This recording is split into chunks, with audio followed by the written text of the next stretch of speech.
નમસ્કાર મિત્રો. દ્વિતીય વિશ્વયુદ્ધના જવાબદાર પરિબળો એની આપણે ગયા લેક્ચરમાં ચર્ચા કરતા હતા અને એમાં આપણે એ પરિબળોમાં પરિબળ 1, 2, 3 અને 4 એનો અભ્યાસ કર્યા બાદ આજે આપણે પરિબળ 5 વર્સેલસની સંધિ, પરિબળ નંબર 6 એડોલ્ફ હિટલરની સામ્રાજ્યવાદી મહત્વાકાંક્ષા અને પરિબળ નંબર 7 જર્મનીનું પોલેન્ડ પર આક્રમણ તાત્કાલિક પરિબળ. તો વર્સેલસની સંધિ. પ્રથમ વિશ્વયુદ્ધને અંતે પેરિસ શાંતિ પ્રક્રિયામાં વર્સેલસની સંધિ કરવામાં આવી. તેમાં જર્મનીને જવાબદાર ગણવામાં આવ્યું. મિત્રો, અહીં આપણે લીટી દોરીશું. તેથી યુદ્ધ દંડ પેટે 6.5 અબજ પાઉન્ડની મોટી રકમ આપવી પડી. તેના રૂહર પ્રાંત જેવા પ્રદેશો પડાવી લેવામાં આવ્યા અને જર્મનની રહાઇન નદી આંતરરાષ્ટ્રીય જળમાર્ગ માટે ખુલ્લી મૂકવામાં આવી. આમ અપમાનજનક અને અન્યાયી સંધિ જર્મની પર ઠોકી બેસાડવામાં આવી. તો મિત્રો, પ્રથમ વિશ્વયુદ્ધના પરિણામમાં વર્સેલસની સંધિ વિશે આપણે અગાઉના જે તમે લેસન નંબર 2 શીખ્યા છે તેમાં તમે અભ્યાસ કર્યો છે. તો આપણે પ્રથમ વિશ્વયુદ્ધને અંતે પેરિસ શાંતિ પ્રક્રિયામાં વર્સેલસની સંધિ કરવામાં આવી અને તેમાં જર્મનીને એ જવાબદાર ગણવામાં આવ્યું. જર્મની પાસેથી યુદ્ધના દંડ પેટે 6.5 અબજ પાઉન્ડની મોટી રકમ વસૂલ કરવામાં આવી. તે ઉપરાંત તેના રૂહર પ્રાંત જેવા જે વિકસિત પ્રદેશો હતા તે પણ લઈ લેવામાં આવ્યા અને જર્મનીની જે રહાઇન નદી હતી એ નદી એ ઇન્ટરનેશનલ લેવલ એટલે આંતરરાષ્ટ્રીય જળમાર્ગ માટે એ ઉપયોગી હતી. તો એ જે બંધ કરી દેવામાં આવી હતી તો તેને ફરી પાછી આંતરરાષ્ટ્રીય જળમાર્ગ માટે એને ખુલ્લી મૂકવામાં આવી. આમ અપમાનજનક અને અન્યાયી સંધિ જર્મની પર ઠોકી બેસાડવામાં આવી હતી. જર્મનીના સન્મુખત્યાર એડોલ્ફ હિટલરે વર્સેલસની સંધિને કાગળનું ચીથરું કહીને ફગાવી દેવાની હાકલ કરી. તો મિત્રો, અહીં પણ આપણે લીટી દોરીશું. તેથી જર્મનીની પ્રજાને યુદ્ધનું પ્રોત્સાહન મળ્યું. બીજી બાજુ જાપાનને પણ આ સંધિથી અસંતોષ હતો. આમ વર્સેલસની સંધિથી કોઈને કોઈ પ્રકારે કેટલાક રાષ્ટ્રોને અન્યાય થયો માટે વર્સેલસની સંધિમાં જ બીજા વિશ્વયુદ્ધના બી રોપાઈ ગયા હતા. તો જર્મનીના સન્મુખત્યાર એટલે એક હથ્થું શાસન, સન્મુખત્યાર શાહી એટલે એક હથ્થું શાસન ધરાવનાર એડોલ્ફ હિટલરે વર્સેલસની સંધિને એક કાગળનું ચીથરું ગણાવીને એ સંધિની અવગણના કરી એને ફાડીને ફેંકી દીધું. જેથી જર્મનીની પ્રજાને યુદ્ધનું પ્રોત્સાહન મળ્યું, પ્રજા ખુશ થઈ ગઈ અને આ તરફ જાપાનને પણ આ સંધિથી અસંતોષ હતો. આમ વર્સેલસની સંધિથી કોઈને કોઈ રીતે તો કેટલાક રાષ્ટ્રોને તો આ જે અન્યાય થયો હતો તે માટે વર્સેલસની સંધિમાં જ બીજા વિશ્વયુદ્ધના બી વવાઈ ચૂક્યા હતા. એના પછી આપણે પરિબળ નંબર 6 એડોલ્ફ હિટલરના સામ્રાજ્યવાદી મહત્વાકાંક્ષા એના વિશે આપણે ચર્ચા કરીએ.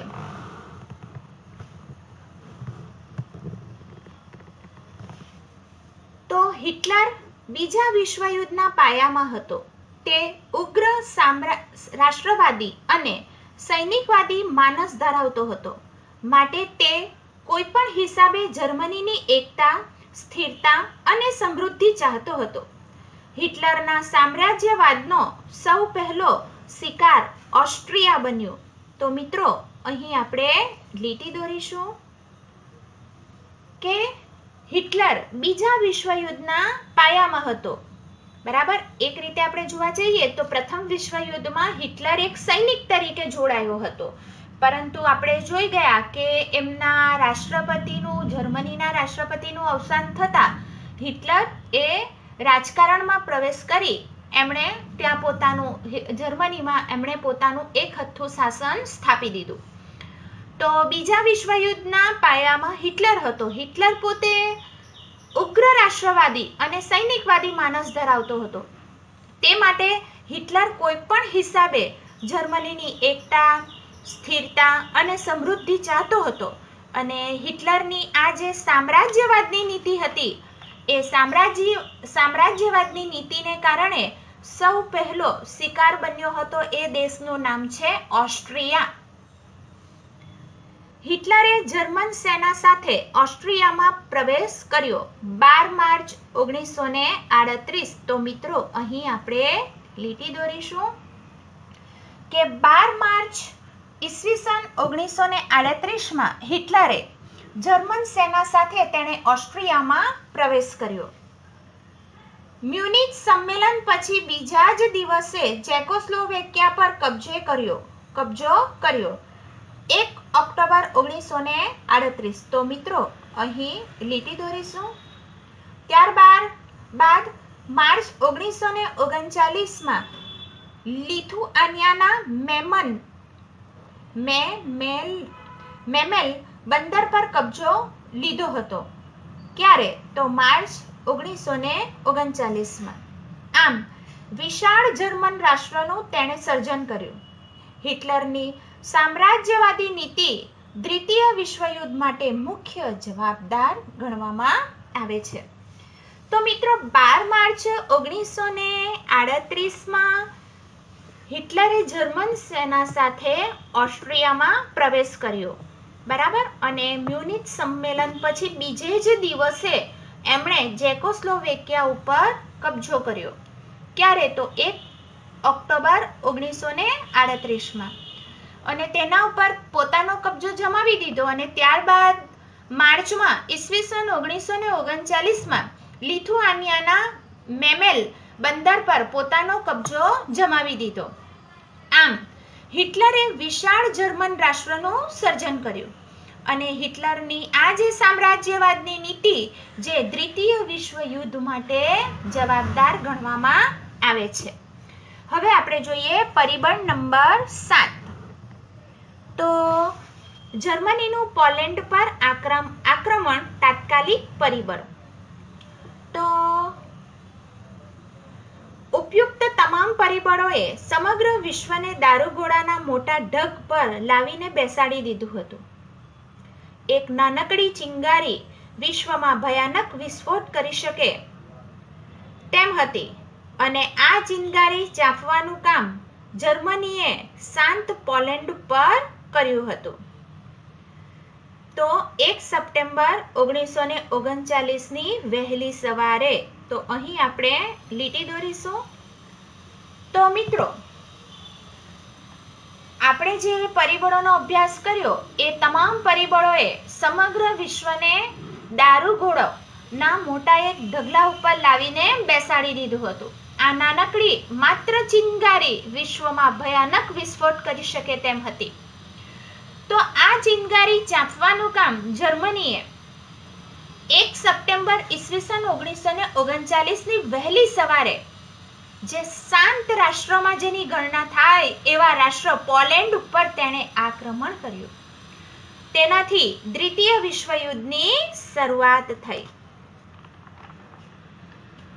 બ્રિટન અને ફ્રાન્સે જર્મનીને આ યુદ્ધ તાત્કાલિક બંધ કરી દેવાની ચેતવણી આપી, પણ જર્મનીએ તેની ઉપેક્ષા કરી. તેથી બ્રિટન અને ફ્રાન્સે આ યુદ્ધમાં ઝંપલાવ્યું. પરિણામે સમગ્ર વિશ્વમાં દ્વિતીય મહાયુદ્ધની જ્વાળાઓ ફેલાઈ. તો 1 સપ્ટેમ્બર ઈસવીસન 1939ની વહેલી સવારે જર્મનીએ પોલેન્ડ પર આક્રમણ કર્યું અને એના થકી દ્વિતીય વિશ્વયુદ્ધની શરૂઆત થઈ. તો આ જે શરૂઆત થઈ વિશ્વયુદ્ધની, તો તેના માટે બ્રિટન અને ફ્રાન્સે જર્મનીને તાત્કાલિક યુદ્ધ બંધ કરી દેવા માટે ચેતવણી આપી, પરંતુ જર્મનીએ તેની અવગણના કરી. તેથી બ્રિટન અને ફ્રાન્સ પણ યુદ્ધમાં જોડાયું અને પરિણામે વિશ્વના તમામ દેશોમાં એ દ્વિતીય મહાયુદ્ધની જ્વાળાઓ ફેલાવા લાગી. ઓકે, તો મિત્રો અહીં આપણે દ્વિતીય વિશ્વયુદ્ધના જે જવાબદાર પરિબળો હતા એ જવાબદાર પરિબળોનો અભ્યાસ કરી લીધો છે. હવે આપણે જોઈશું તો દ્વિતીય વિશ્વયુદ્ધની રૂપરેખા. ઓકે, તો એના વિશે જોઈએ તો દ્વિતીય વિશ્વયુદ્ધ શરૂ થતાં ફરીથી વિશ્વ બે જૂથોમાં વહેંચાઈ ગયું. એક તરફ ઇંગ્લેન્ડ અને ફ્રાન્સની આગેવાની વાળું મિત્ર રાષ્ટ્રોનું જૂથ હતું અને બીજી બાજુ જર્મની, ઇટાલી અને જાપાન જેવા ધરી રાષ્ટ્રોનું જૂથ હતું. આ ઉપરાંત યુદ્ધખોર માનસ ધરાવતા બીજા કેટલાક પરિબળો તેમાં પ્રવેશ્યા હતા. તો દ્વિતીય વિશ્વયુદ્ધની શરૂઆત થતાં જ વિશ્વ ફરી બે સત્તા જૂથમાં વહેંચાઈ ગયું. એક તરફ ઇંગ્લેન્ડ અને ફ્રાન્સની આગેવાની વાળું મિત્ર રાષ્ટ્ર, તો બીજી તરફ જર્મની, ઇટાલી અને જાપાન જેવા રાષ્ટ્રોએ પોતાની સરહદી રેખા ધરાવતું એક ધરી રાષ્ટ્રોવાળું જૂથ તૈયાર કરી દીધું. આ ઉપરાંત યુદ્ધખોર માનસ ધરાવતા બીજા કેટલાક પરિબળોએ પણ તેમાં પ્રવેશ કર્યો. જાપાને હવાઈ ટાપુઓમાં પર્લ હાર્બર ખાતે આવેલા અમેરિકન નૌકાદળ પર આક્રમણ કર્યું. તો મિત્રો અહીં આપણે લીટી દોરીશું. પરિણામે તટસ્થ નીતિ છોડી અમેરિકાએ વળતો હુમલો કર્યો અને તે મિત્ર રાષ્ટ્રોના પક્ષે જોડાયો. તેથી મિત્ર રાષ્ટ્રોની તાકાતમાં વધારો થયો. તો જાપાને અમેરિકામાં આવેલા પર્લ હાર્બર ખાતે આવેલા અમેરિકન નૌકાદળ પર આક્રમણ કર્યું અને તેની પરિણામે દ્વિતીય વિશ્વયુદ્ધ દરમિયાન અમેરિકાએ જે તટસ્થ હતું, તો તેનાથી તેણે પોતાની તટસ્થતાની નીતિ શું કરી? છોડી દીધી અને અમેરિકાએ જાપાન પર વળતો હુમલો કર્યો. અને તેમાં તમે સૌ જાણો જ છો કે પર્લ હાર્બર ખાતે જે અમેરિકન નૌકાદળ હતું એ જઈ રહ્યું હતું, તો જાપાને તેના ઉપર હુમલો કરેલો અને તેમાં ઘણા બધા જે નૌકાદળના સૈનિકો હતા એનો નાશ થઈ ગયેલો. પરિણામે તરત જ અમેરિકાએ જાપાનના બે મોટા શહેરો ઉપર, હિરોશીમા અને નાગાસાકી, તો એ જાપાને અમેરિકાના નૌકાદળનો જે સફાયો કર્યો, તો તેનો વળતો બદલો લેવા માટે અમેરિકાએ જાપાનના જે વિકસિત શહેરો હતા, તો હિરોશીમા ઉપર 6 ઓગસ્ટ 1945ના દિવસે એણે અણુબોમ્બ ફેંક્યો અને 9 ઓગસ્ટ 1945 પર ના દિવસે નાગાસાકી ઉપર એમણે અણુબોમ્બ ફેંક્યો. એને પરિણામે એ હિરોશીમા અને નાગાસાકી જે મોટા શહેરો હતા જાપાનના, તે ભસ્મીભૂત થઈ ગયા. પરિણામે જાપાને આપણે જોઈએ તો તરત જ 6 ઓગસ્ટ અને 9 ઓગસ્ટે હિરોશીમા અને નાગાસાકી ઉપર જે અણુબોમ્બ વર્ષા એમણે કરી હતી, તેને પરિણામે તરત જ 11 ઓગસ્ટ 1945માં જાપાને પોતાની શરણાગતિ સ્વીકારી લીધી અને એનાથી બીજા વિશ્વયુદ્ધનો અંત આવ્યો. તો આપણે જોઈએ તો તે મિત્ર રાષ્ટ્રોના પક્ષે જોડાયું, એટલે કે તે ઇંગ્લેન્ડ અને ફ્રાન્સની આગેવાની વાળા મિત્ર રાષ્ટ્રોમાં જોડાયું. તેથી ઇંગ્લેન્ડ અને ફ્રાન્સની તાકાતમાં વધારો થયો.